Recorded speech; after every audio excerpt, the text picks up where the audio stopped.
Hi there, and thanks for listening. If you're enjoying our podcast guests and have a recommendation of someone you think we should have on here, by all means, let us know.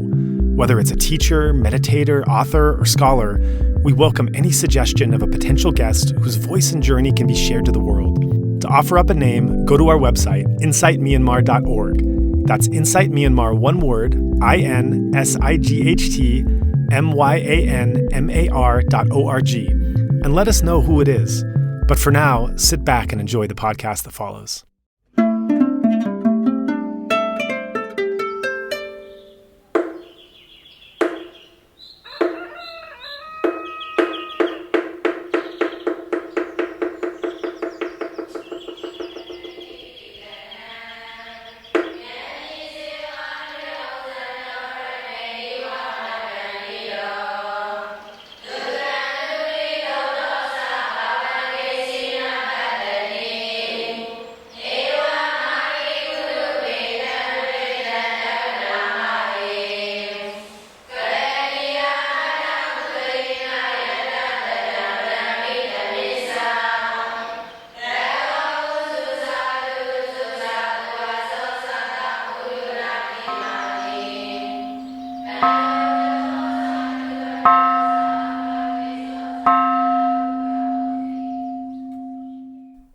When I think about stories I could share from Myanmar or my experience, there's one that just immediately rises to mind. And Joe, I'm sure you know which one I'm talking about. Yeah, I think so. So yeah, essentially, I have to say before I tell it that when it happened, I actually had hesitated to tell anyone because it's the type of story that could be taken wrong. It could be... I didn't want to reflect badly on the other people involved, and it could easily, and I didn't want it to be sensationalized and negative. And right. And it's the type of story that it would be easy to make myself totally a victim and not have any compassion for the other side of the story. So, but let me just get right into it. Like essentially, I was surrounded by 40 men with weapons that were there to kill me. It was basically a tribe in Myanmar, and it's interesting because we hear about tribes, and then a lot of it's from like movies and television and novels and stuff like that, and some tribes you visit when you travel are that I visited are they kind of are like that. They're kind of what we expect, it's what's the word, it's kind of unreasonable expectations that their dress would be exotic and their ways would be very primitive or something. And sometimes we get to villages and tribes and we look around, and I've been disappointed before because they weren't like that. I wanted I wanted as a traveler an exotic experience, and sometimes it just looks like a normal village. They do have a tribal identity, and this area I was in was like that. It seemed until that happened, and then you see smoke signals and hear drums, and I'll never hear drums the same again. Those kind of tribal drums, because they were actually, unbeknownst to my companion and my partner at the time that I was wandering around with. I should say, I was a monk at the time, and so there were two of us as monks. Right, you were a forest monk, right? A forest monk, right? We were on what in Thai they call tudong, but they don't really have a word for that I know of in Burmese. But basically, wandering around and staying sometimes in monasteries, but often in just in the forest or in caves. Or we were in a tribal area, and basically what we were doing was. I had been to that area years before, and I had seen this valley that had a big stream going through it, and it's kind of a rarity, So as a forest monk, I was always looking for places that had, a cave is nice or some other, but the important thing is that it has water, because you need to bathe and you need to clean. Don't really need to cook, but in certain times you might need to boil water or something. But basically, having water nearby is an essential. So one way or another, either you can get it from the village, or even better is if it's so. Anyways, always wanted as a monk to explore that area and see if there are any caves also. And I'd come across someone who told me that there are caves somewhere along that. If you go through that, it's a really dramatic entrance to the valley. It's like there's kind of this steep cliffs, and it just cuts, that valley, and it probably flows, I don't know where it goes on the other side, but I was interested in finding that out too. But anyways, it was almost like a gorge, so I knew there were villages nearby. So, what a great place to perhaps find a nice spot for a monk. So my forest monk companion and I went exploring this area. Unbeknownst to us, it's a tribal area that's highly protected. That tribe has an army, and that's what we encountered. So essentially, these people, they're Buddhists, but they didn't believe we were monks. They thought we were spies. And this all unfolded slowly over time. We didn't really know what was going on, or what, like the first time we saw them, they were up on the cliffs above us throwing big rocks in the water, and they had certain colors on that were similar to what school children in Myanmar wear. And so we thought they were just naughty teenagers, just kind of causing a ruckus. And then we decided to head back. We didn't want to go further down the valley. We had gone a ways into this gorge, and then encountered that, and then we decided to head back on our own. But this group actually caught up to us. Amazingly how fast they covered that terrain. First of all, that was already, you could tell they were well versed at getting around their own territory, kind of wild terrain. But it was a group of men, and as it turned out, it was a group of tribal men actually sent out to intercept us. And so we were talking with them. Yeah, they were. I couldn't quite pick up what their tone was. There were a couple guys that were kind of a little rough. None of them spoke English, obviously. There was only one kid a teenager or young man who spoke Burmese. And so and your companion was a Burmese monk who spoke, that's right, obviously fluent Burmese and some English. Was that right? Yes, exactly. That's right. Just a little English, not much. We didn't really talk in English. I knew just enough Burmese, and he knew just enough English that when I couldn't fill something out with my Burmese, he could zero in on a few words. How far back did you guys go? Like how long have you been planning the trip, or what were the dynamics of, when you talk about like a traveling companion in wild lands, the first thing I think you think of is like, okay, well, give me the character of these two guys and their relationship and where they came from, how they planned it, to, what's the context of you two kind of solo travelers in a foreign wild land. Right. Yeah, I'll get to that. There's a couple other aspects I want to cover first. So this young man we were talking to, he did all the translating for us, and it seemed to go reasonably well, but it was kind of clear they didn't want us there, and that they were there to kind of check us out. So it seemed all right, but as we were walking away from that, they were kind of, actually one of them was like shouting at us to go,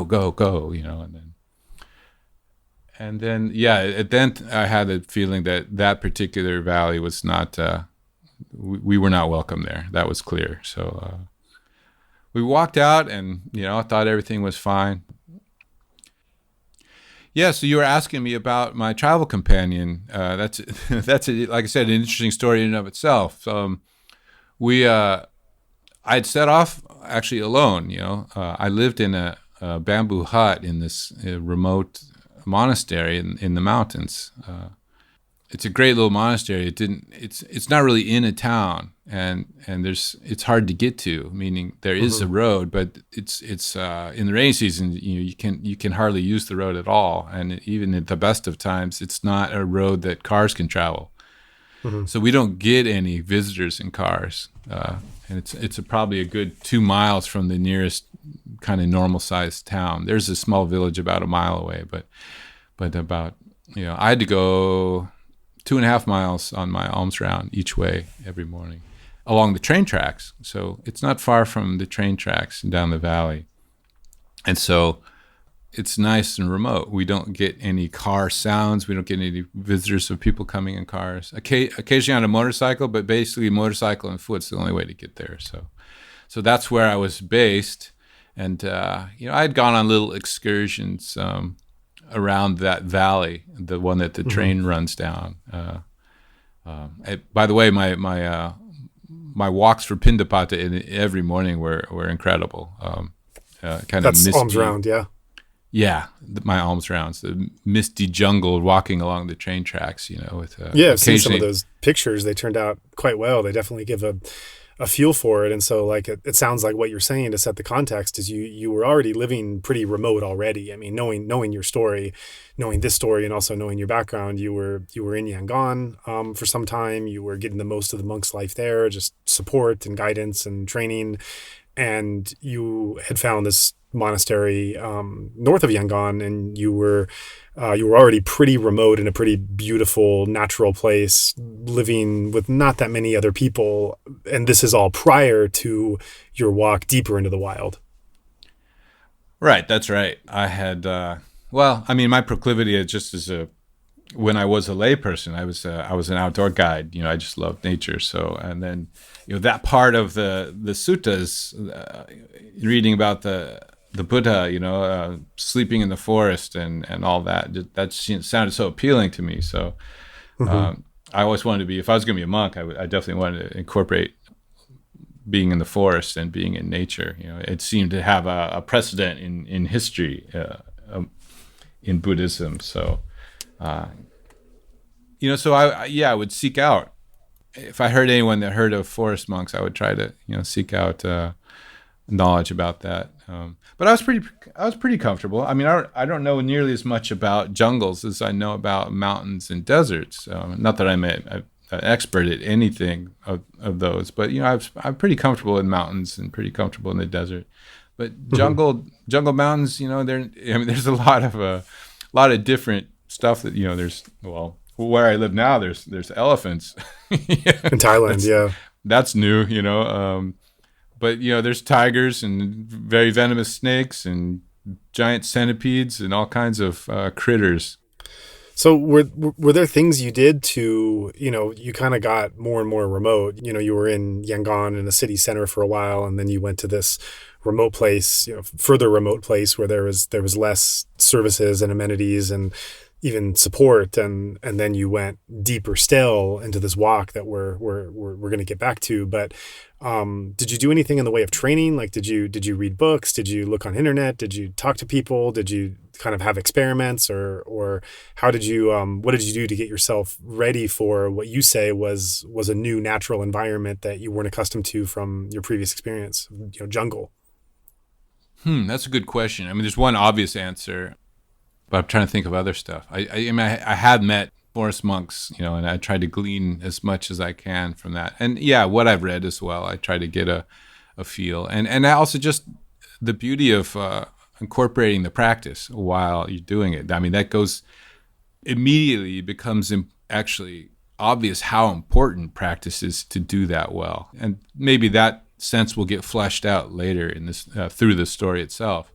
But the obvious thing I did is I actually had spent 2 months in Wat Pananachat, which is in Thailand, in eastern Thailand, and that's that's in the Thai forest tradition, and it's a specific monastery that Luang Por Cha had made for foreigners, with foreign. Right, Ajahn Chah. Yeah, they call him Luang Por here, which means like grandfather. So Ajahn just means teacher, just for information for people. Right, right. We say Ajahn Chah a lot, and that's kind of what people know him as. But Luang Por means grandfather. So any monk here that's reached that kind of status, so to speak, of import and age, would be called Luang Por. And I might not be saying that exactly right, But anyways, he had set this up for foreign monks in this forest tradition, and there's this particular monk, Thai monk there, doesn't speak any English, but he knows herbs. He knows like all the like traditional crafts, like making toothsticks, out of a particular tree to brush your teeth. How to make those brooms that you see all over Asia, not the soft ones for inside the house, but the bigger ones. Right. For sweeping outside, and cleaning up leaves and all that. How to make bowl stands, how to hand stitch robes. And so, by the way, every robe there that people wear comes from donated white cotton cloth. And you mark it, cut it yourself.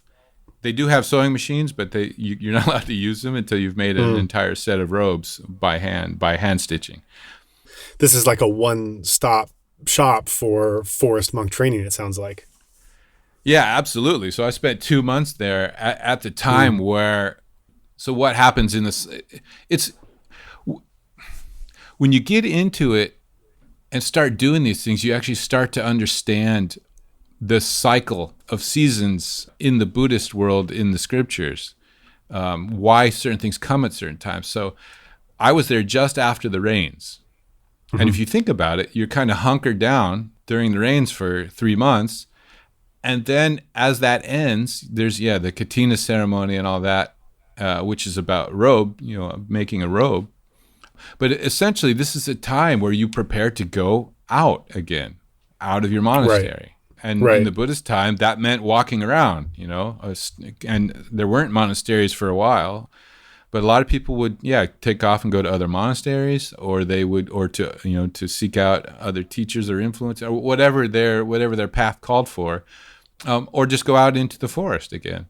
Right, and we should mention for people listening to the West who haven't had time in Asia, for people in the West who are used to basically 4 seasons in Asia, where Southeast Asia, we're talking about 3. You're talking about the rains, the hot season, and what they call the cold season, but is actually just kind of like the sometimes temperate, not extremely hot. The less hot season.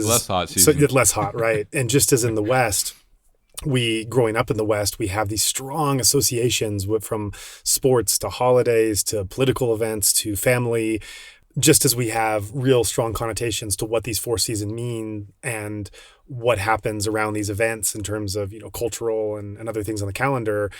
Just to flesh that out a little bit more, in Southeast Asia, these 3 seasons have very strong connotations in other ways, and especially in Buddhist countries where the 3 seasons were basically as they were for the Buddha 2,500 years ago. You're making a case for being a Buddhist monk, living in the tradition of how the Buddha taught, and feeling kind of the purpose and the activity and the movement of these seasons, in possibly reflecting on what they meant for the Buddha himself when he started to give his own sense of teachings. And that's also interesting because it fits into that category of things that you kind of have to come to that part of the world where he actually lived to get certain pieces of wisdom that are harder when they get exported much further. So anyway, just some context to provide as you go on telling what you were learning from, hunkering down in rains to then leaving for other seasons.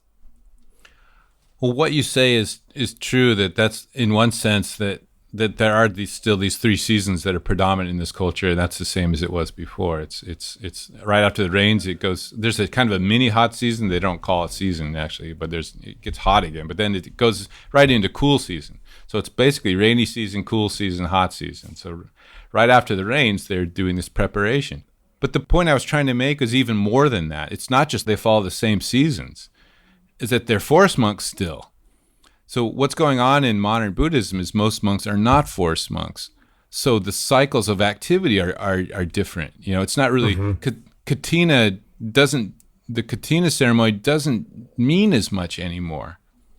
Because this isn't the time monks are preparing to go out, because nobody goes out anymore after rains. Yeah, they can travel more, but it's not the same as it was back then.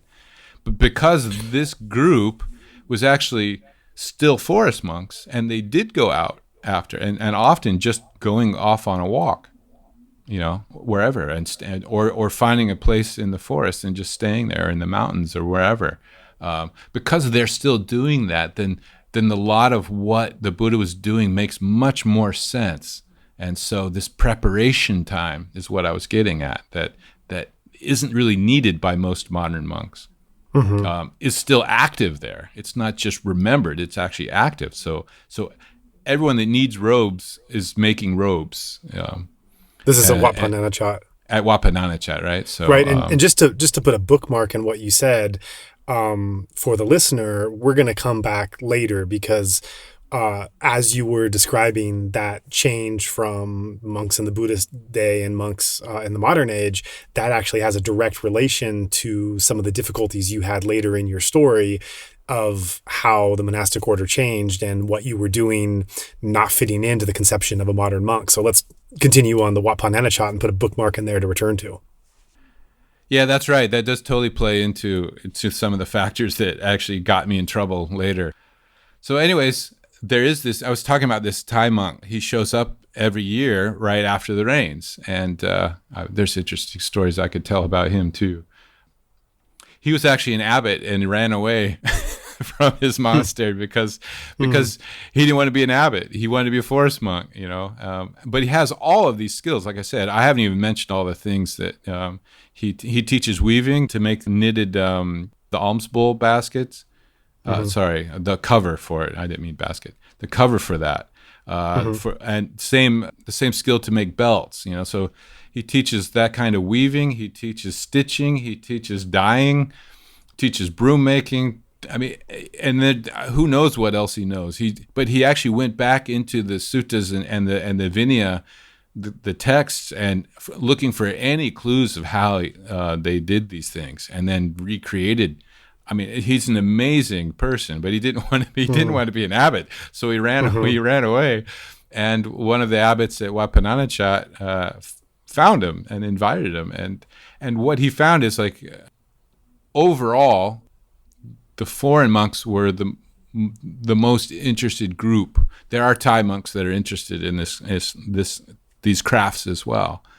But the foreign monks really wanted to learn, like myself. So that's why he always comes to Wat Pah Nanachat to teach around this time, to share what he knows. So I went in there and soaked up all of this. And I went away from Wat Pah Nanachat with a set of white cotton robe cloth. Not all three. I got the lower robe and the inner upper robe finished. And then, so I learned how to stitch, but I wanted to use Myanmar dye for the color. So I wanted to find something local and try that out. So, but I learned other things too, I mean, Wat Pah Nanachat's big enough where you can actually sleep outside, and it's still natural enough where you're still in the forest. But there's walls, so there's no tigers and stuff. But there's still centipedes and scorpions and ants. I found out are really who runs the forest, who rules the jungle. So if you don't know how to work with ants, you're not going to go very well. So and there's a style, and it's different in Thailand, but maybe it's similar in Myanmar in some ways. But I didn't really tap into this. The way you learn things is really, they don't just give you a lesson and just kind of lay it all out for you. You observe. Observing's a big part of it. You just watch what they do, and then you try it yourself. And so even with chores, they don't walk you through it and hold you by the hand. You just have to kind of watch and jump in and try it. And it's a weird thing. It's a really beautiful teaching because you kind of have to trust. You don't get quite enough information to make you feel relaxed and secure. But if you can relax into that not knowing, it's like a risk. But you take this risk, and it's like you get just enough information. And there's a beautiful process that unfolds. For example, like he'll undo your stitching that you did wrong, and he'll do it again right in front of you, and then he'll undo it, and you go back and then try your best, right? But through the process of trying your best, you realize what you're starting to do better, and you also realize what you don't know. And the next time you go watch him, because of that, you're hyper focused on that part that you don't know. And you're watching, how does he do that? I can do this better and I understand this now, but there's still that part I don't understand. He makes it look so easy.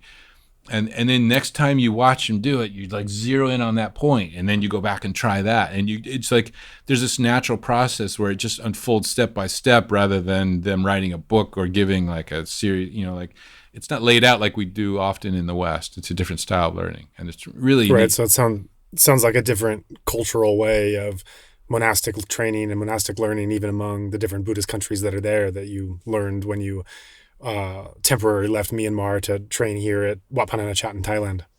That's right. And so even about the ants, and no one comes out and say, hey, the ants, this is how you deal with them. You kind of live out there and there's different kind of ants and they have their own different characteristics and you got to learn how to work with that and live with that. You're living in their neighborhood. I mean, I could spend a whole episode talking about all the stuff that happened at Wat Pah Nanachat, but let's pull it back. Let's do it another time. Yeah.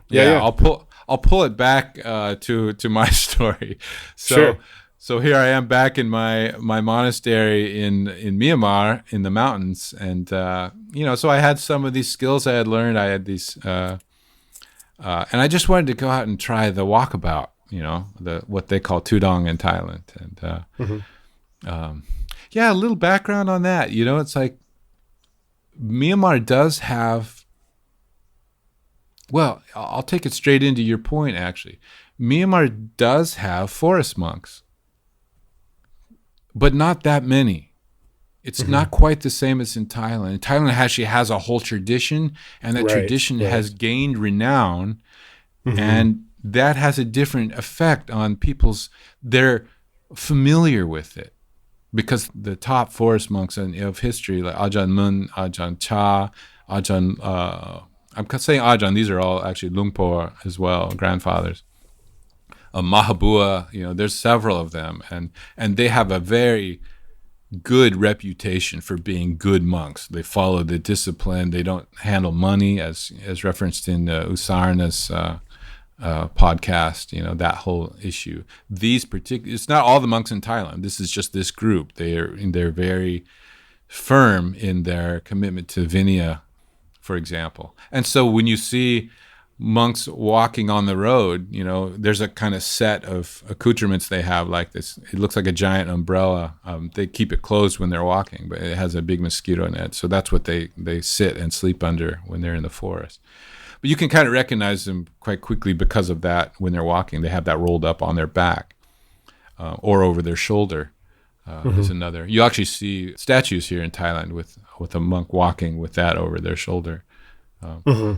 Whereas in Myanmar, it's not so familiar. Even though there's famous monks that lived in the forest, like really in the forest without a monastery or anything, somehow it hasn't transferred into this kind of overall respect. As a matter of fact, as I found out as things unfolded and I got myself into kind of the worst case scenario of something I'm about to say is that in Myanmar, even though they have that respect for famous forest monks, a lot of people's immediate response to seeing a monk outside of their monastery is like, where are you from? And the assumption often is like, if you don't have a monastery, you must not be a good monk. You must have been kicked out. Like, it's naughty monks get thrown. They can't disrobe you for being naughty unless you break one of the four defeats, right? Killing a human being, stealing something of value enough that would get you thrown in jail, telling a lie about your attainments, or having any kind of sexual conduct with another person, like actual sex of some sort. Short of that, if a monk's just misbehaving at any degree, you can't actually disrobe someone else. Those four things defeat you, or you can choose to not be a monk. These 5 ways end your monkhood. But there are recourses to throw people out. So Burmese people, they're not used to monks walking around. And if you say, I can tell them where I ordained and stuff, but it's weird that I'm not there, because that's just not normal. And there's the suspicion. And I speculated on this. It's like, it's from, it's intra-Myanmar and inter-Myanmar, meaning the Japanese and the British and these other forces coming into Myanmar. And they just, the people from other places are just not welcome. In history, they've done bad things. It's not been nice. And then intra-Myanmar, between like the current or the military government and a lot of the tribes, there was horrible treatment. And so there's not like this, it's not true. Like every region's not the same, but there is kind of this overlying distrust of people from somewhere else. So no matter where I've been in Myanmar, in these kind of places, they'll come to check you out.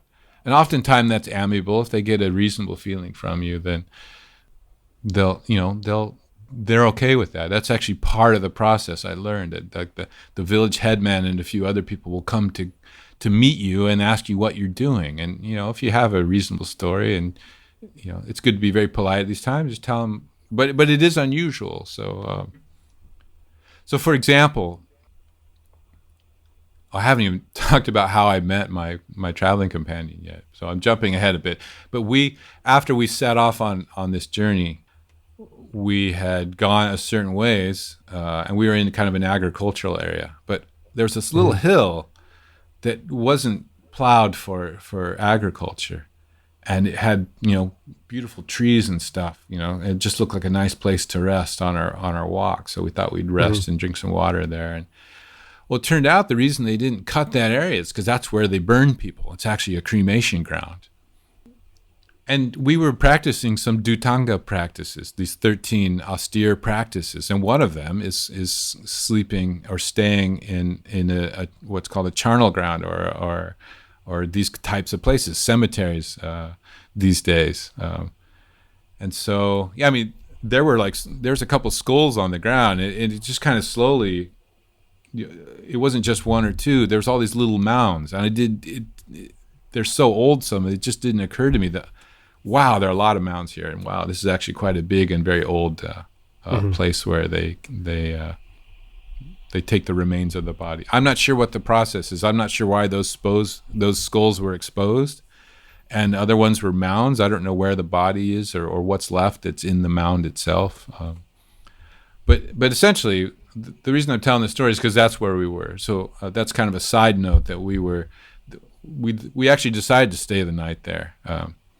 Because I'd never done that before as a monk, so or not otherwise either. So we thought we'd try that.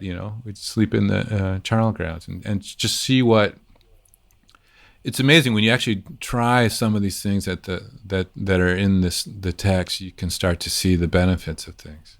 Now, this is another side note, but for a lot of Asian cultures, they have a different relationship with ghosts than I do. So I've never seen a ghost, but there's a high level of fear around ghosts. So it is. If you read Ajahn Chah's story about sleeping in the cemetery, he was terrified, like in tears, like with things actually starting to happen as well. So I slept right in between two of these mounds, and I slept like a baby. I just don't have that kind of cultural background. But anyways, so the reason I'm telling this is more connected to being checked out by the village headman. So that's where we were. So just laying some context there, not necessarily important to that part of the story, but as expected, as can be expected, I'm learning that after a few hours, people starting to notice us and notice that we're actually kind of sticking around, and so as it come dusk and stuff, that the village headman did come to visit us, and he just kind of asked what we're doing and stuff. We just told him. It just so happens that the companion I had was he's a Sayadaw. I mean, he's the abbot of a small monastery.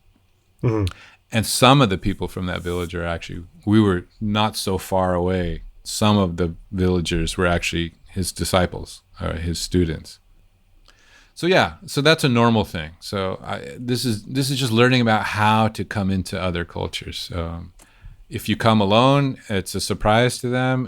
There's a bit of a risk there, and that's something I learned, right? So back to the main event, that's one of the conditions, was that they didn't know us, and people don't usually come into their territory like that.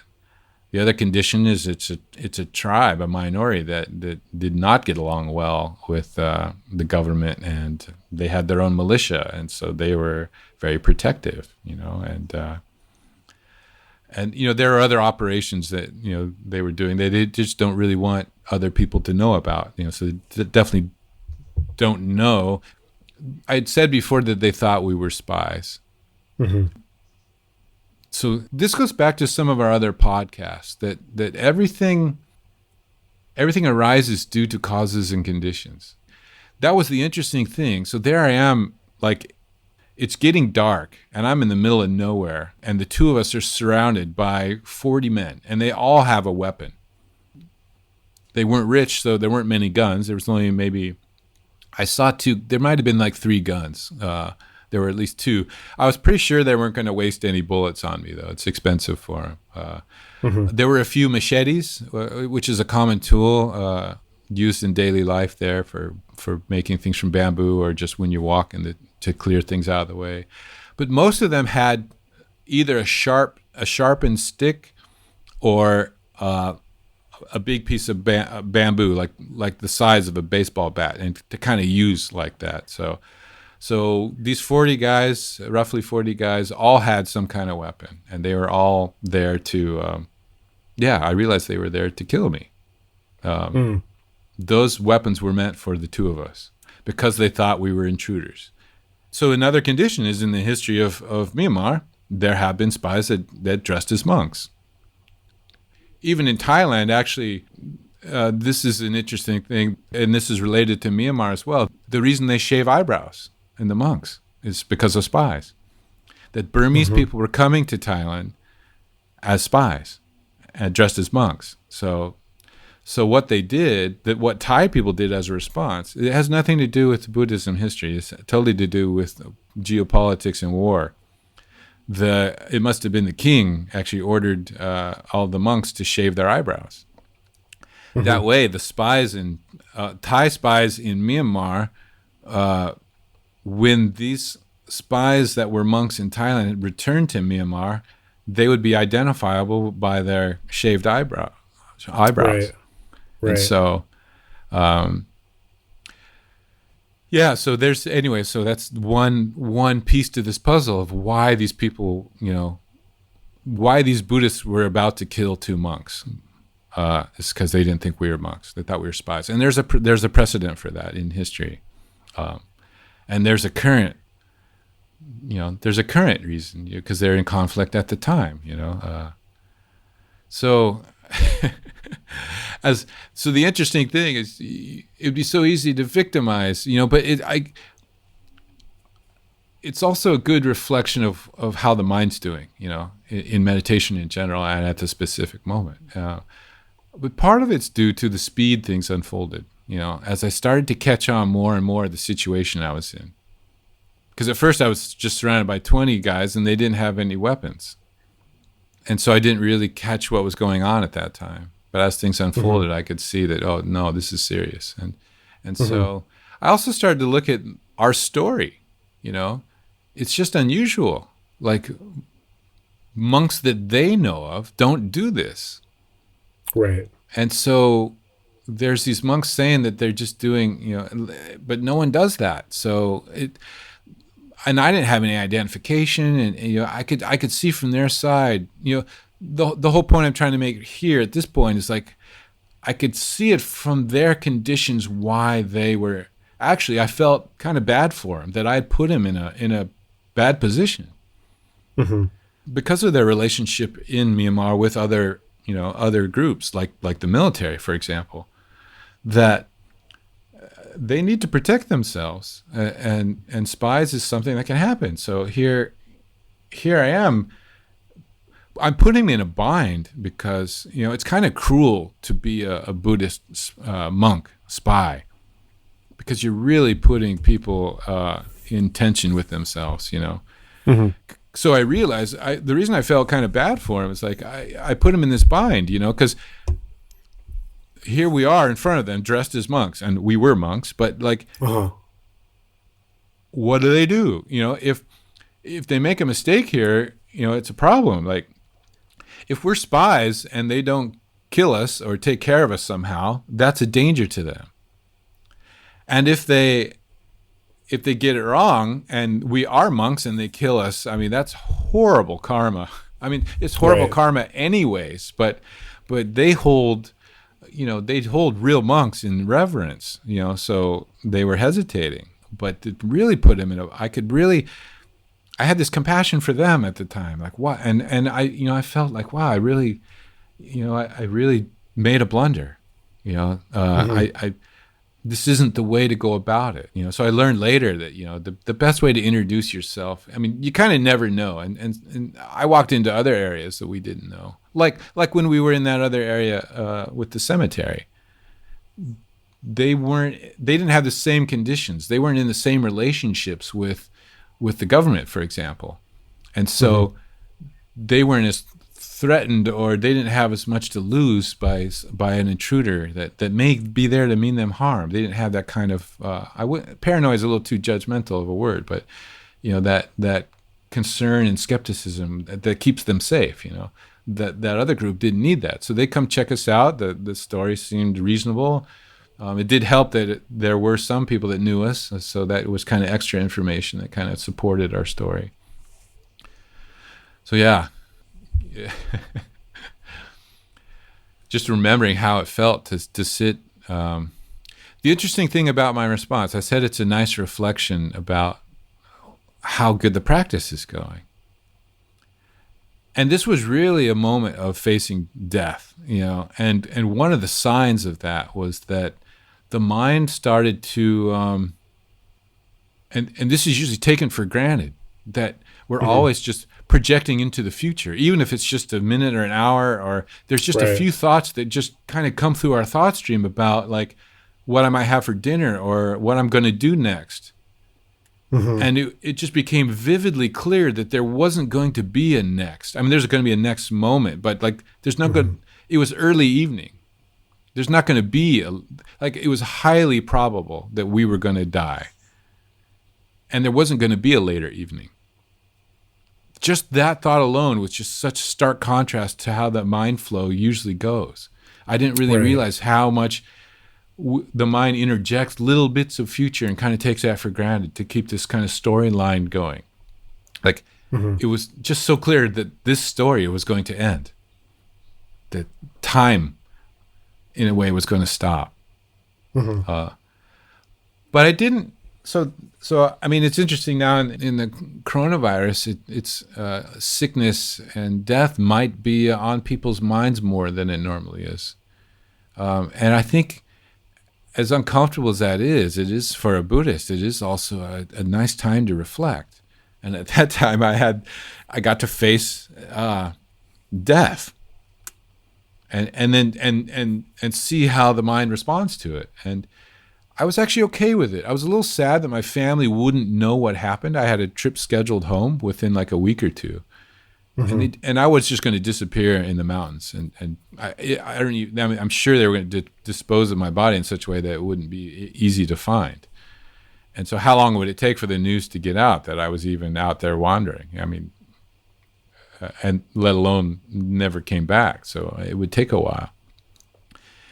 So yeah, the future for other people was something I thought about. My family wasn't going to know the story. And that could cause them some distress. But for me, my life actually ending, as stark as that as clear as that probability was, I was okay with that. Like, okay, I'm okay with that. But I could see what I wasn't okay with is the pain I was going to have to go through to get to death.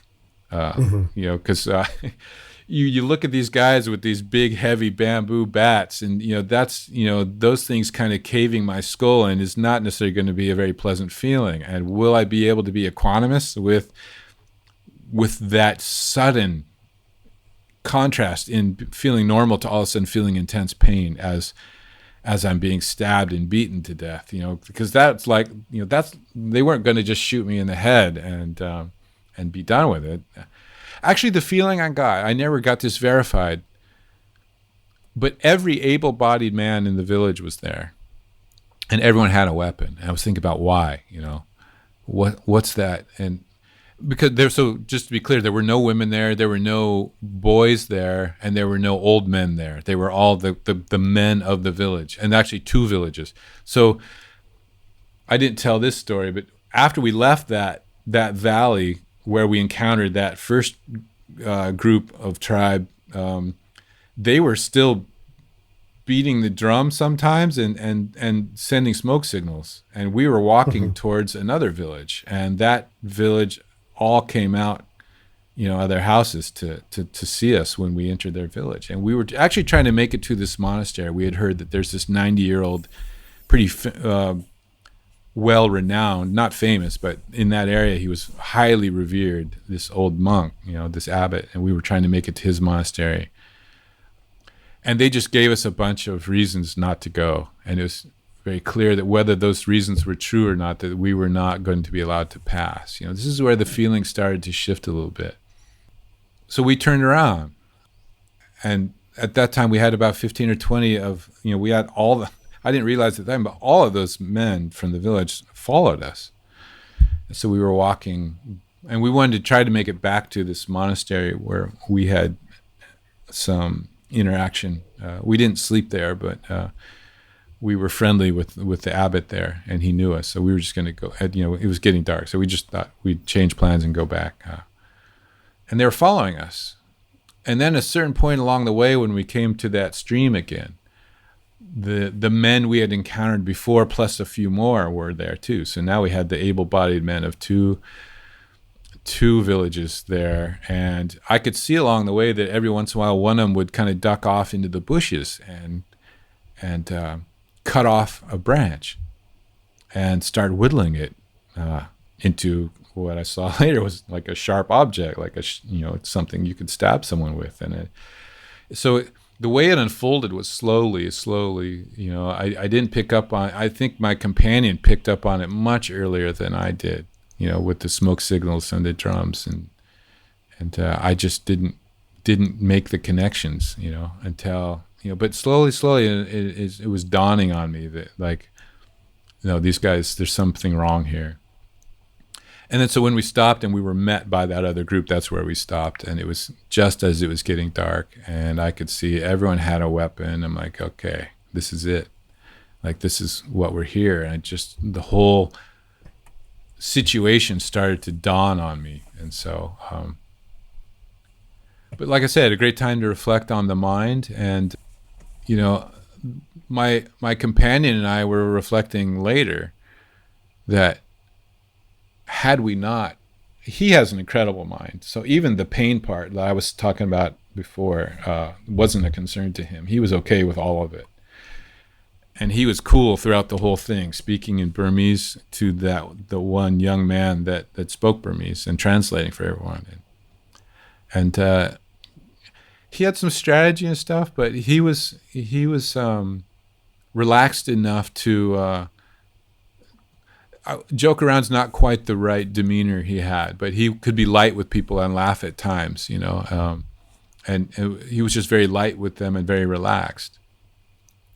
And there was a point actually when I was standing outside the group, so he was surrounded by about maybe 30 people, and he was just sitting down cross-legged, and I was away from him, standing outside, and I was surrounded by about 10 people.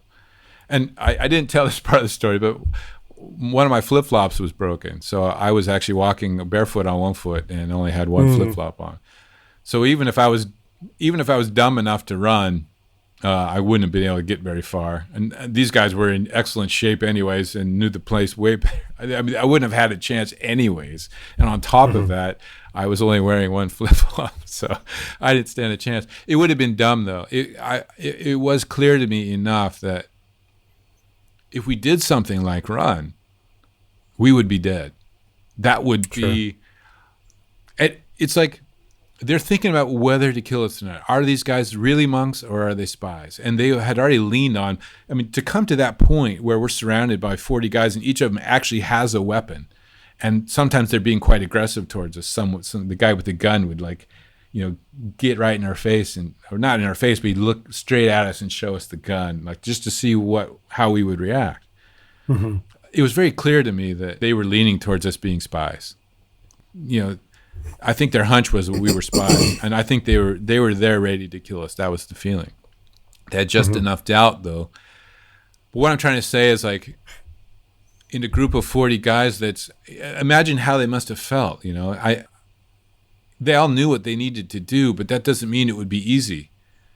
You know, I was going to make this point earlier. I had a feeling that everyone needs to participate in a tribal kind of way. Mm-hmm. So shooting me wouldn't be enough. I think I had this feeling, and I never got this verified, but everyone would need to have a hand in it as a tribe. So it's 100% a collective decision. It's kind of like your vote. Your participation was your agreement to take this action as a tribe, and no one could later then say like, hey, I think that was a bad idea.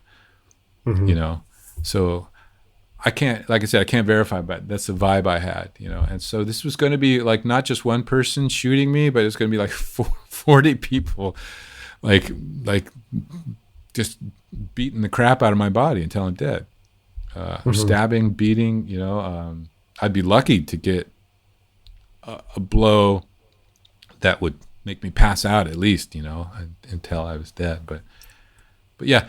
The mind of my friend, he was very calm. So anyways, I was back to the part of the story. I was outside of this circle, and I realized, like, wow, my friend, I mean, I want to talk about him a little bit in a minute, but my friend is really central in this, and really I'm the one that's central to the reason that he's here. And I'd like to explain that later, but there was a moment when standing outside, I wasn't there because I was afraid, but I realized that I really should be in the center with him, and I wasn't. So I was not quite clear why I was over there. But I actually made this conscious choice to like accept the likely consequences of this evening, and accept it in such a way that you know, I'm with him at the very least. I'm with him in the center of everything. So I went and sat down next to him, cross-legged. So there's these two monks sitting cross-legged. And our demeanor, I was actually, even though I was afraid of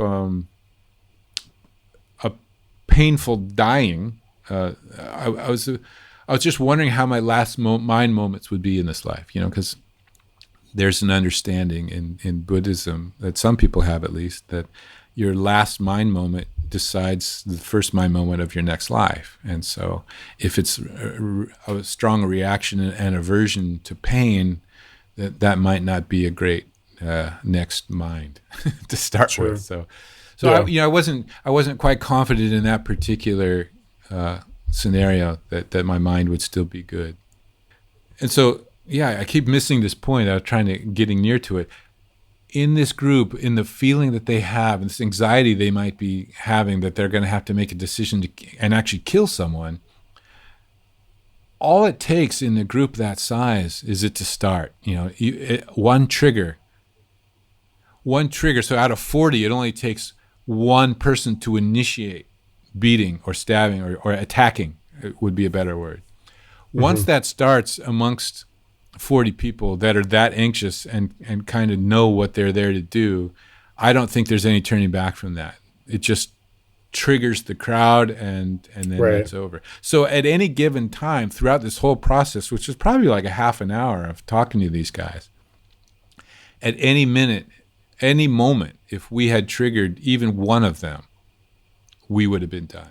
So that's back to the running. Running would have been such an event. You know, they would have been sure that we're guilty and we're running, you know, to get away because we know we're wrong or we're caught. That would just show, that would be the type of thing that would show them that they had, in fact, caught two spies. They would have no problem getting rid of us. But our demeanor, like I said, was not like that.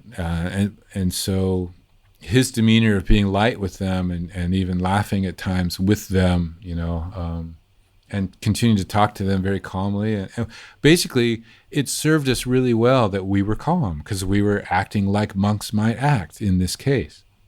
They asked us to open up our bowls, which is how we were carrying a lot of our things inside the bowl. It's just another tip I learned when at different stages of learning how to be a forest monk, how to do this. So, but we did this very calmly. You know, we weren't like anxious and panicked and trying to please or talk them out of things. We we actually took cloths out and put them down in a very mindful way, and then didn't just dump the bowl and say, there, look, you know, in kind of anxious way to prove ourselves. We just kind of slowly and in a very neat way unpacked our bowls in front of them so they could, and I just put everything on display on this cloth so they could see everything. Right. And so it wasn't just that they could see that we didn't have any spy equipment. I guess James Bond would have stuff that looked like monk stuff, but actually would be spy equipment. But I think they could see that we just had what you would expect someone walking around to have. You know, flashlight. I had a flashlight or torch, and you know, there's just this kind of basic stuff you need, like soap and toothpaste and a toothbrush and a razor to shave, and just the normal stuff that the monks are allowed. But the confidence didn't just come from seeing what we had. I think that played, but also our demeanor, and we realized the next day that had we reacted any differently, we would have been dead. And we could both kind of imagine, we talked about this, we could imagine being with certain people that would have panicked in that moment of facing death. And if either one of us had done that, we would have been dead. And we were both sure of that. And so our practice saved us. But it's interesting, like, because one thing I reflect upon is, like, I have old issues in me that I hate being misunderstood. And here's this case where I'm about to die being misunderstood. But that didn't bother me. It didn't bother me. And I was asking myself why. And there's a different condition.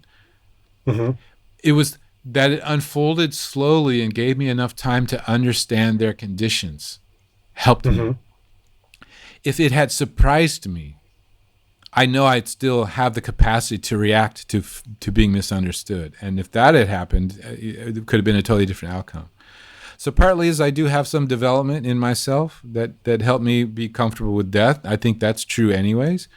But as far as being misunderstood, it was really just that it unfolded slowly, and I was kind of thinking about, had some space to think about things from their side. And that helped. So it's not like in every single condition I would have felt compassion for them. But and so I think that's interesting. You know, I'm not trying to say that my mind is totally free from that particular condition. And it's just amazing to me, even as I'm telling this story now, just how the Buddha emphasizes causes and conditions. There's no things that are here. Everything that's here is because of the causes and conditions. We now hear from Obhasa Bhikkhu. That's a Polish monk who was originally at to Mahasi Monastery in just Yangon how prevalent when the pandemic that is, hit. because it's not about, I almost died and I have this kind of terrific, horrific story to tell. It's or almost horrific. It didn't. Obviously, I'm here talking about it. It didn't end in death. But really, the demeanor of my companion. You know, the way I met him is so fascinating.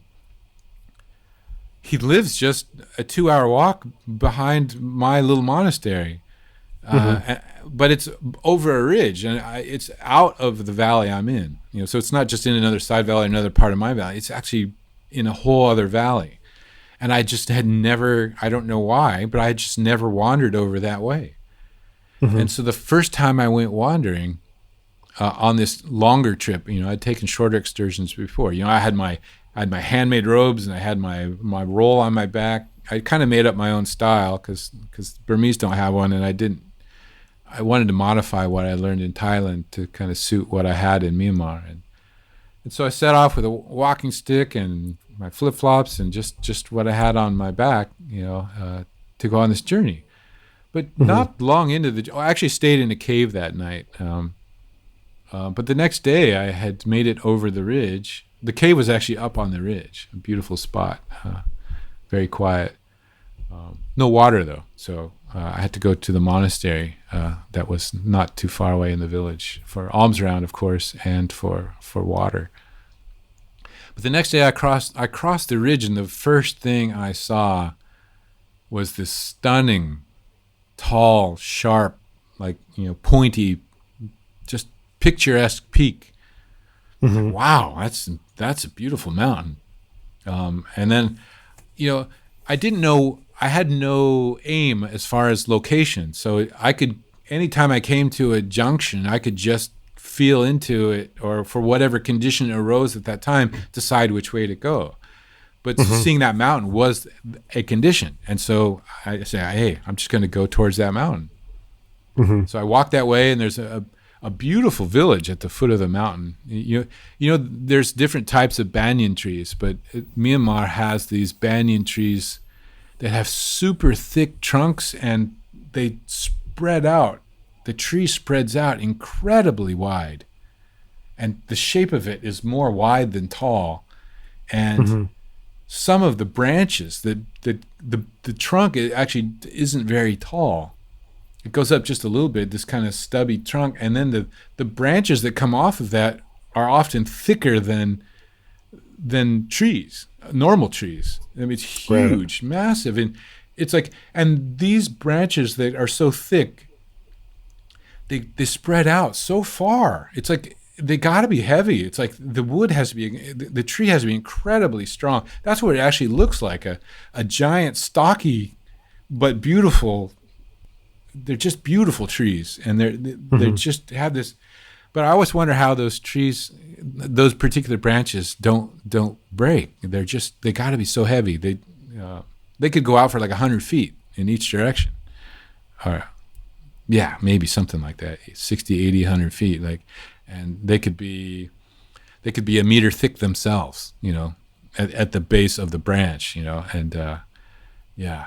Anyway, so right when you come to the town, there's one of these giant trees, and so I just had this really, things were just unfolding kind of nicely, you know, and but it was getting kind of late, and I asked the locals if there's any caves nearby, and there was actually one at the base of this mountain.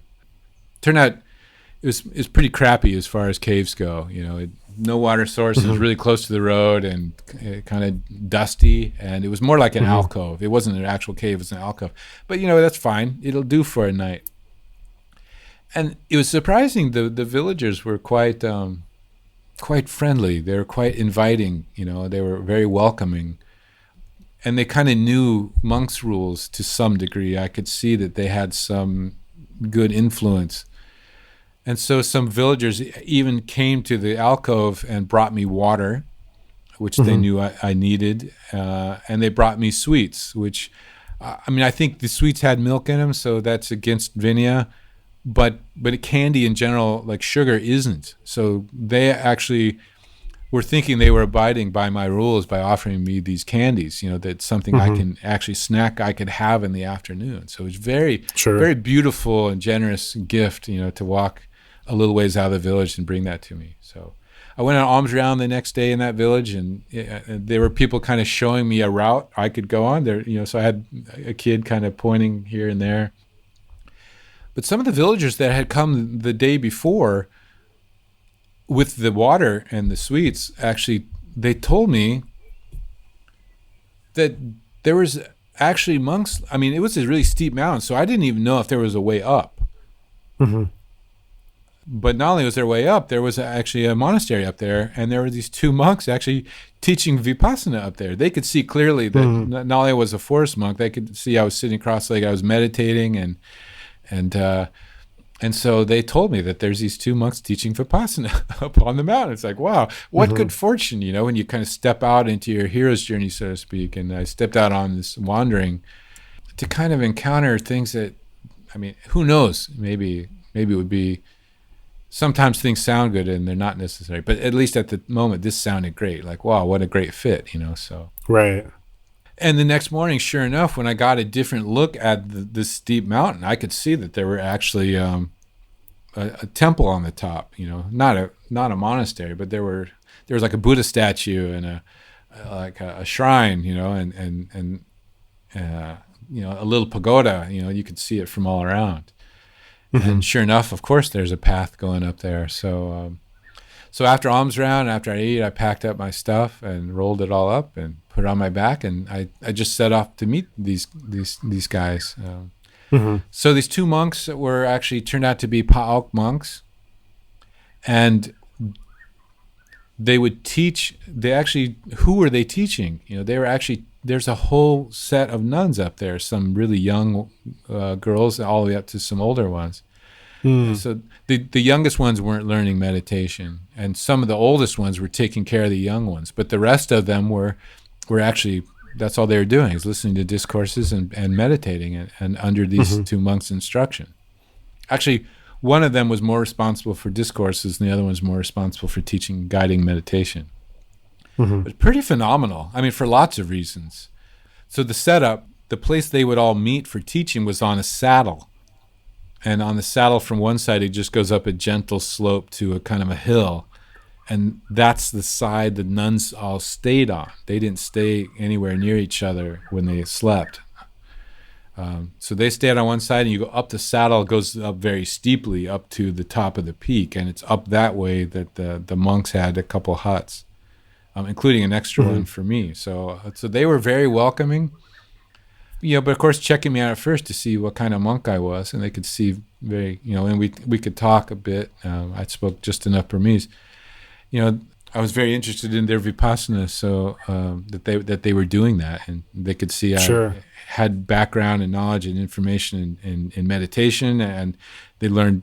Later we were talking about scripture and practice and everything. So that I had some pariyati and patipati. So basically they were very welcoming to me, and they told me later that they're not welcoming to everyone because they just want people that are serious about being monks, both pariyati and patipati. So I made the cut. So I stayed with them. I was only going to stay with them. I decided to stay a couple days. I went on alms round with them and just kind of, it was part of my journey. There's no hurry. I wanted to kind of learn about how they're living, what they were doing. I mean, it's a whole story unto itself, and it was nice to have some serious companions nearby, I mean, so I kind of told them where I lived and how close it actually was. And so here I am actually staying on this beautiful mountain that I saw a couple days ago, talking to, and have new companions that are good monks. And doing an enormous thing. So what I said is interesting in and of itself, the fact that they're teaching nuns. It's not everywhere in Myanmar that nuns get that kind of attention. I mean, oftentimes the ones you see in pink are actually, they serve the monastery, often in very physical ways, like cooking and cleaning. And right. So that's more often the case, that people focus. I mean, it does happen in Myanmar, what I'm talking about, like in Paok, for example, and other places. But those are more few and far between. But here's a place where they're actually focusing on teaching nuns. And I just thought that was a really beautiful gesture. And another thing, I think this is unique. I mean, you wouldn't know it at first, but according to the Burmese council, the 8 and 10 precept nuns that are there are not allowed to go on alms round daily. I think they're limited to once a week. But up on that mountain, with the support, there wasn't any water on that mountain unless it rained. They had ways of collecting rainwater. But the locals are actually so supportive of these people, the monks and the nuns being there and what they were doing, that they carry water up every day for drinking and cooking. Right. And it's steep. I mean, going back to the shape of this mountain, it looks like it's really steep and sharp, like fang-like, but in a beautiful kind of way. So when I talk about hauling water up there, water is heavy, and it's steep. These guys, the village actually works quite hard to support their monastics, and there's no other way to do it. The point I'm trying to make here is there's no other way to do it than for the nuns to go. They go on daily alms rounds, and so that's so if you don't know the context, that's so what, that's what monastics should be doing. But no, it's a rarity that they actually go every day into the village just like monks. And I have my own feelings about that. My own personal feelings is I wish there was an order of nuns still, and I think there can be. I'm not of the camp that thinks that it can no longer be established. And there's a bunch of reasons for that I won't go into here, and that's a whole nother topic. But it just did make me very happy that these nuns were actually getting to live much more like full nuns than is otherwise possible. And again, it's back to conditions, right? It's like there would be no other way to function for them. They couldn't pull this off easily any other way. And so everyone just accepted that this is what we're going to do here. It was happening, so it's great. Okay, here's the surprising part, though. So, I'm ready to go the next day. And to my surprise, the Sayadaw, he had about, I think, 10 or 11 Vasa is how you count the number of years. Vasa is the rains retreat, so you count in number of rains retreats. Right. So if you become a monk actually right before rains retreat, and after 3 months, you already have one Vasa, even though you haven't been a monk for a year. But that's how they count. He had about 11. But numbers don't mean everything. What's impressive about this gentleman, this monastic Bhante, was he was. You never know what you're going to find when you set out on these journeys, but here's a monk that actually, just like the Wat Pah Nanachat monks, has the knowledge of how to live like the type of monk he established all the stuff on the mountain. And he was actually a Dhutanga monk. These 13 aesthetic practices, he's done them all, including like the rags robe. Like his outer robe was actually a rag robe. So that's one of the Dhutanga practices, is you wear only robes made from rags, discarded cloth that you found. And so, I mean, I was surprised, and he didn't boast about it. He didn't tell me all this. I just kind of saw as time went on that he was following. All three of the monks there were following the 1 meal a day practice, but he was following like many of them, including, I think, the most difficult one. Some of them aren't available. Like I said, the cemetery one, if there's no cemetery on, you can't always follow all 13, and you don't need to. It's like the way you work with that, that's a whole nother story, but the way you work with Dhutanga is just to help you somehow. So there's a reason and a purpose and a benefit to each one of them. But he was actually following what I think is, for me, the most difficult one, is the sitters practice, which means they never lie down. And so our entire time walking around together, when we picked a spot in the forest, he would just spread out his sitting cloth. He had a different eye for things. So he would look for like a rock that had an incline to it, or a tree that had a nice incline, the type of place you would like to sit down but lean back against in a way that would be comfortable for your back. And interestingly, in the Buddhist time, the Buddha did allow for a backboard. That is one of the allowable items the monks can have. Not that I don't think a forest monk would carry that around with him, but in a monastery, you were allowed to have, sitting all the time. You could lean against something.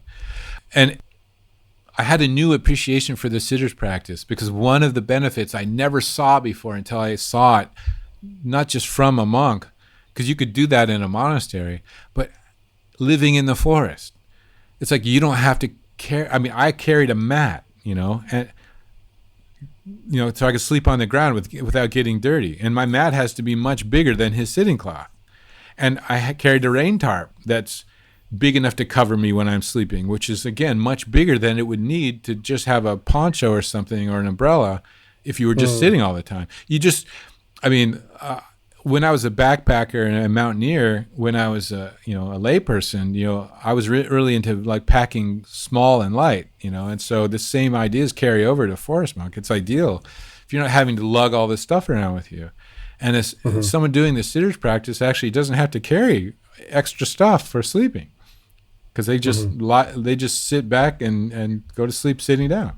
So I was like, wow, that's great. So I had this kind of new, I never did try it, but I had this at least new inspiration and appreciation of it. But more than anything, so here's this monk that was very familiar with living in the forest, had lots of tips. Again, they just kind of unfold, like kind of in the Thai way, he didn't like sit down and teach me all these things. He just watch and learn.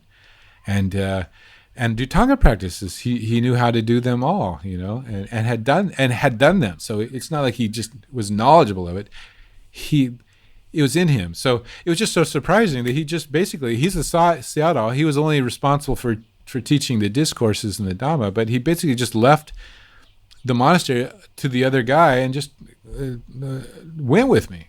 Which was a phenomenal decision in and of itself, but he was also just such a great companion in so many ways of me apprenticing the forest monk life, which again is in Thailand is a lot easier to access because they have a very well-known and very identified, defined forest tradition.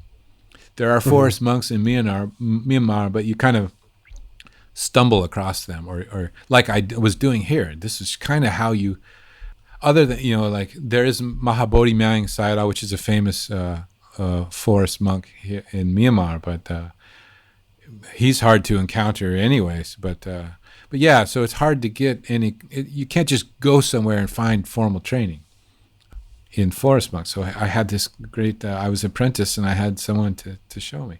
But he had a great mind too. So you could see that his practice was quite well developed and exemplified by, like, both of us not panicking when we were encountering impending death. No other way to put it. But like I said, he even wasn't afraid of the dying part, the pain, and he felt quite relaxed that his mind could handle the beating on the way to death as well. And so that was very impressive. One thing, I mean, I've kind of talked about this already, but one thing that's really clear to me is, again, just how some of the Vinaya that a monk studies don't always make sense. And I realize it's because a lot of it makes a lot of sense, but some of it is out of context. And when you start living the forest monk life, you don't have to practice the Dhutanga. I mean, one of them would be Dhutanga because you're actually sleeping in the forest without a monastery. So you're sleeping away from the village. So that is one of the Dhutangas. But what I realized is a lot of the stuff that monks were required to do makes a lot more sense when you're actually living that way. And until you live that way, you don't necessarily see it. And so, and one of the things specifically is like, why did the Buddha recommend that monks go out? Now, if you read the suttas, the stories are full of examples of encounters with danger. Dacoits, they call them in India, which are like robbers and thieves and marauders and murderers. And there's also the wild animals and the snakes and tigers. And, it was perhaps even more so at the time. There were definitely areas that were known to be dangerous from robbers and thieves and killers. And so they're stealing and murdering and all kinds of stuff. And the wild animals were at least as much present then because, humans hadn't, population growth hadn't encroached so much into wild spaces. So why did the Buddha recommend that they go out? They could stay safe in monasteries and just meditate. Why wasn't that the recommendation? When I faced this situation, and actually in more minor ways, other situations that I encountered as a forest monk, the practice comes more alive in a way that it doesn't otherwise. I mean, at the point of like being that close to triggering people, like assaulting us and killing us, your practice is literally do or die. And if you really can, and I think it's probably dangerous to do this before you've established at least some basic level of stability in the Dhamma as a practice. Like the mind has a place to go where it can become calm or stay there and steady and kind of stepped back from, not getting caught up in the narrative or whatever it might be or whatever our practice is, that is stabilized. And this is another reason why, monks are required, they're supposed to be required to stay with a teacher under a teaching for 5 years. It's called dependency until they become independent. But what it does, like, no matter the situation and I can only imagine this with wild animals because I haven't encountered that in the forest yet, other than like giant centipedes. Your practice is paramount. And if you really are established in the practice, it really strengthens your faith, your saddha in Dhamma itself. Mm-hmm. How to explain it? It all of these situations, it's like, I just wonder how many times you could actually go through a near-death experience, and the mind would start to, because it experienced it so many times, and in those moments moves towards the Dhamma automatically. And it's clear that the Dhamma is actually what's getting you out of this. This confidence that, like, if you stick with the Dhamma, it doesn't really matter what happens, even if you did die. So it's not about like, I as an ego got out of being killed. It's like, it doesn't matter. It just becomes clearer and clearer, even from one strong episode like this, and then a bunch of smaller ones. I could imagine having a life of occasionally encountering such danger and difficulty that using the Dhamma, applied Dhamma in those particular moments, what it does to my faith in the Dhamma, we didn't really need to get involved in the narrative of these people. And we didn't need to fight against it or try to be clever in any ways. The space that we had in our minds, because we were relaxed and practicing in the moment, allowed us to see their story and have compassion, for one. But just to see that, like, really you don't need the narrative so much. You just need to stick with the Dhamma. And the Dhamma, like, no matter what, is like what it's the strength of everything. So really, I could just see how these encounters themselves played such a role in strengthening.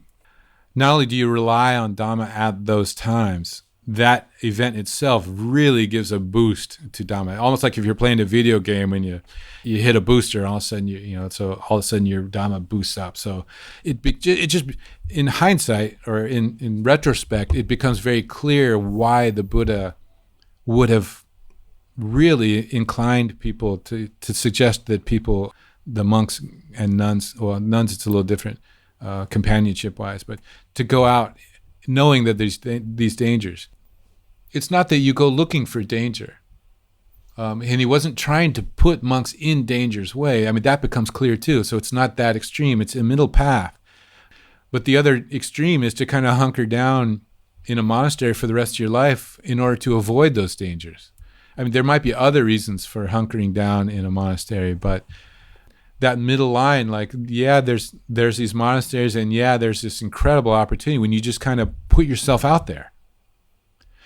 So I talked about this major event of being threatened with violent death at the hands of 40 people, and a minor one.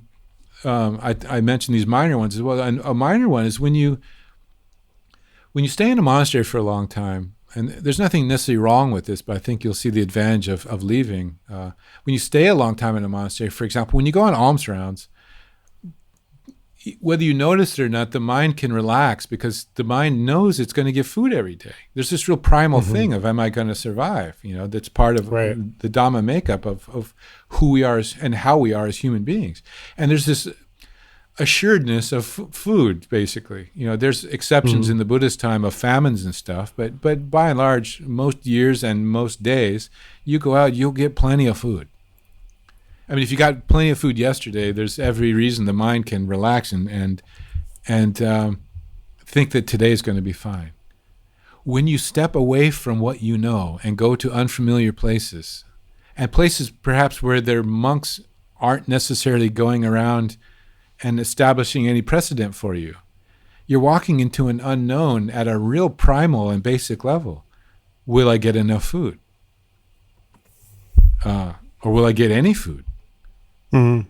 And it so happened in one of the villages, they weren't used to alms rounds. They had a system where every day the monks would come to the monastery. I'm sorry, the villagers would come to the monastery with food and feed the monks right there. There were no alms rounds. So that village didn't really understand alms rounds. And we did play this card right. We did go to the abbot of that monastery to let him know we had slept in the forest, which he thought was kind of very odd. Because he would have given us a room to stay in his monastery without question. And then the next night, we also went to sleep in the forest, which he thought was odd. He had offered us a room, but we told him we were there. We asked him, I think we actually got a tip from someone that's what we should do. But we went to the abbot and asked him for permission to go on alms round in his village, essentially. And that was the right way to go. So even if the villagers didn't understand what we were doing, which they didn't, which I'll tell in a minute, at least the abbot was behind, he had given us the nod, so that was all going to be okay. But when we actually went around on alms round, people didn't know what we wanted.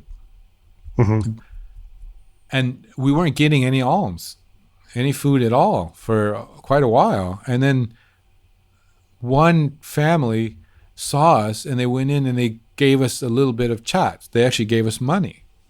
And, neither one of us accepts money. So we politely declined the money they gave us or trying to give us. And they said, well, what is it you want? And we said, we do this every morning to gather food. And it just hadn't occurred to them or anyone else. It was only when other people kind of saw that we were accepting food that some other houses gave us food. But really, that would have been a hard village to go on alms round every day because we weren't hardly getting any alms. We were getting enough rice, but it would have been hard to sustain life for a long, long time in that village if that continued. Like, I think one day there was mostly it was plain rice, and I think we got a couple bags of potato chips or potato crisps, as some people call them, and maybe one curry, and that's it. Like for other than rice, we were crunching up potato chips to mix into the rice, and that was our meal for that day. That's a nice Dhamma experience. How is the mind responding to this? Is it starting to worry about sustenance? Is it at peace or not? Is it accepting the reality? So it's really interesting to see the mind. And again, it connects me directly to the Buddhist teachings.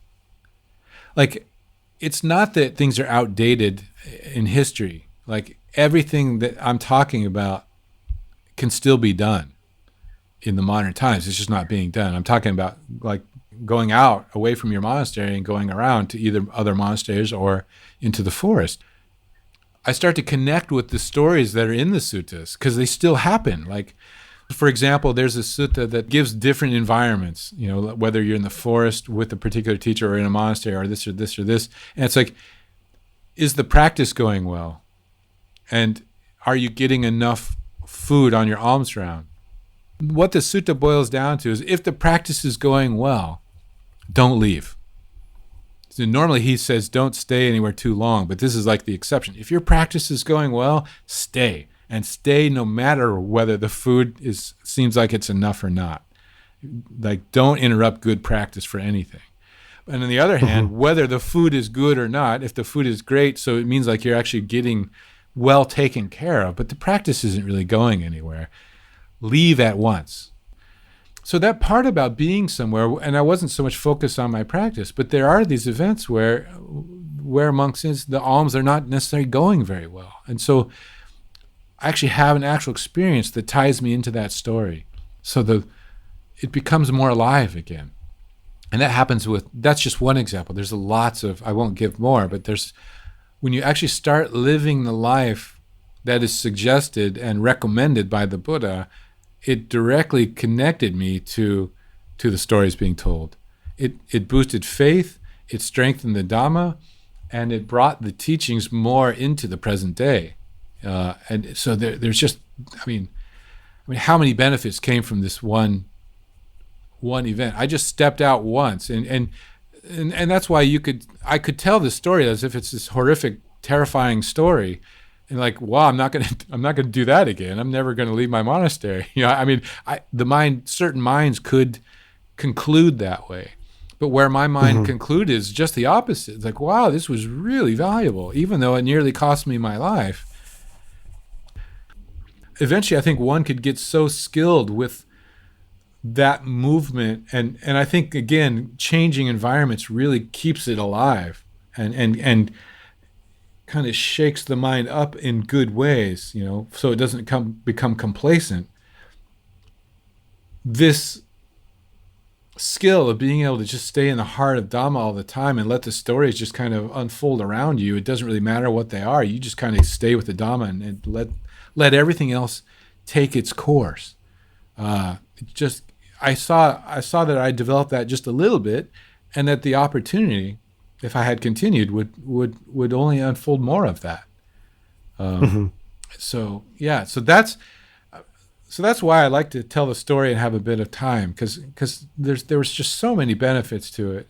There's so much beauty to the story, and just being able to see the mind and develop in the Dhamma and relate to the Buddha. Like I said, it's just the experience was just it's a top experience. Like I said in the beginning, this is the story to tell.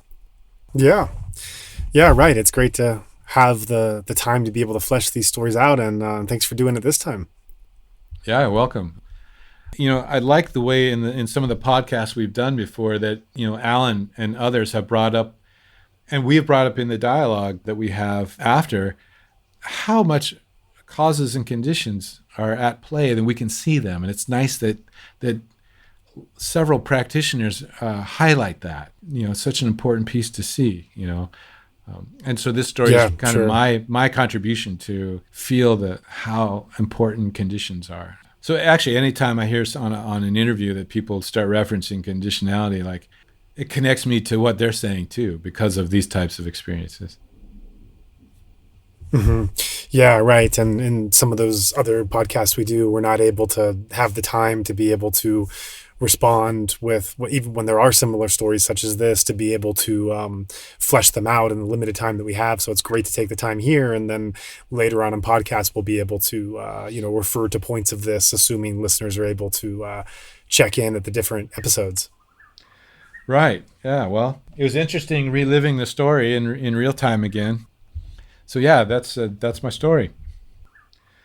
I'm having one last thought regarding all this that that arose while you were speaking. Is like, if this is something the Buddha recommended, how could we, and I'll leave it more as a question, what am I doing that's making the mind complacent, and how might shaking things up, going out of my comfort zone, or just trying new things, or how could that be kind of a parallel to that suggestion of the Buddha, that actually in the spirit of it is actually following the Buddha's recommendation to kind of get out there.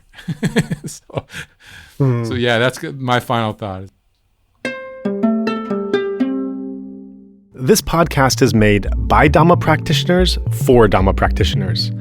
Let me take a moment to tell you about our team, who all bring technical skills along with their dedication to the Dhamma to this work. One sound engineer, Martin Combs, is a composer and producer living in the Netherlands.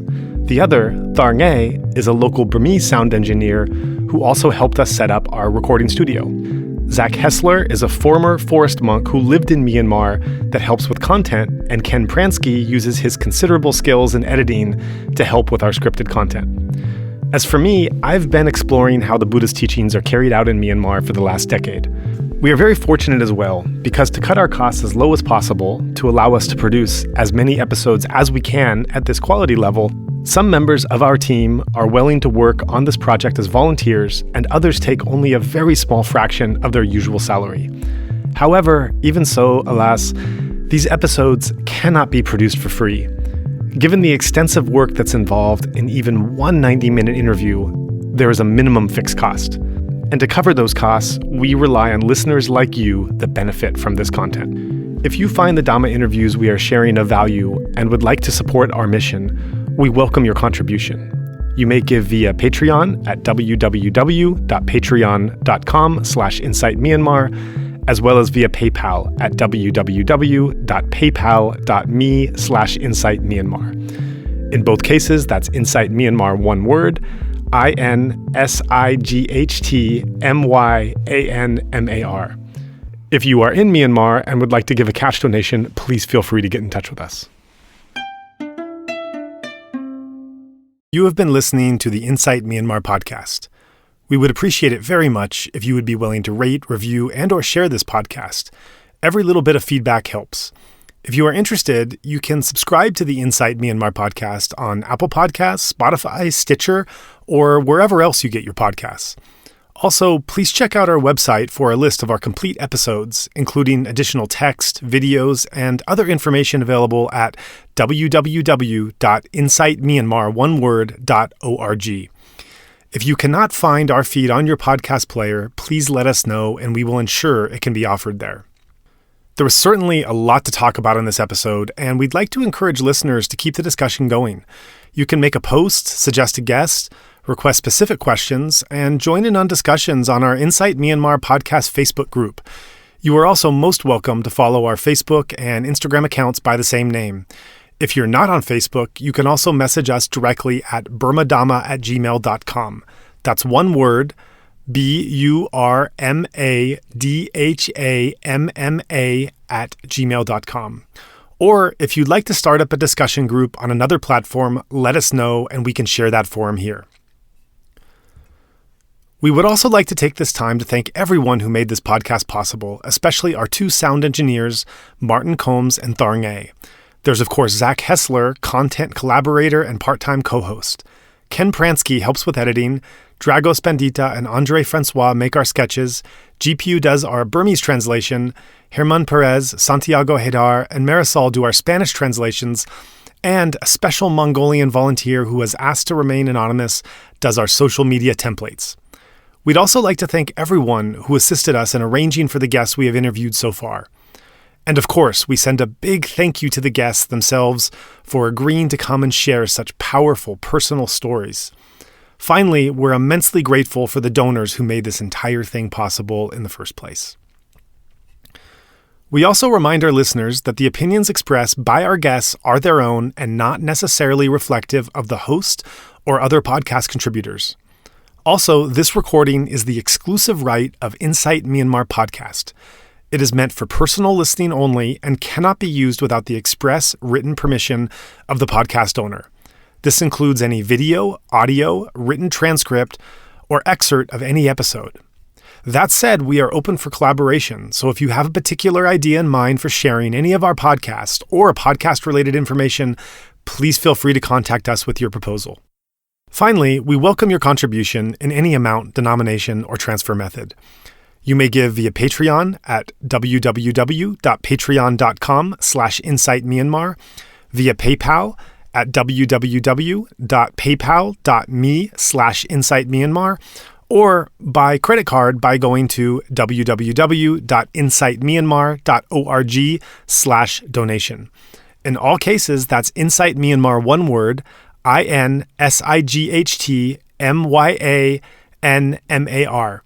If you'd like to give especially to support our new run of coronavirus episodes, please go to the GoFundMe site and search for Insight Myanmar to find our campaign there.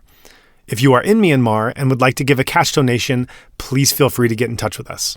With that, thank you for listening, and we welcome back next show.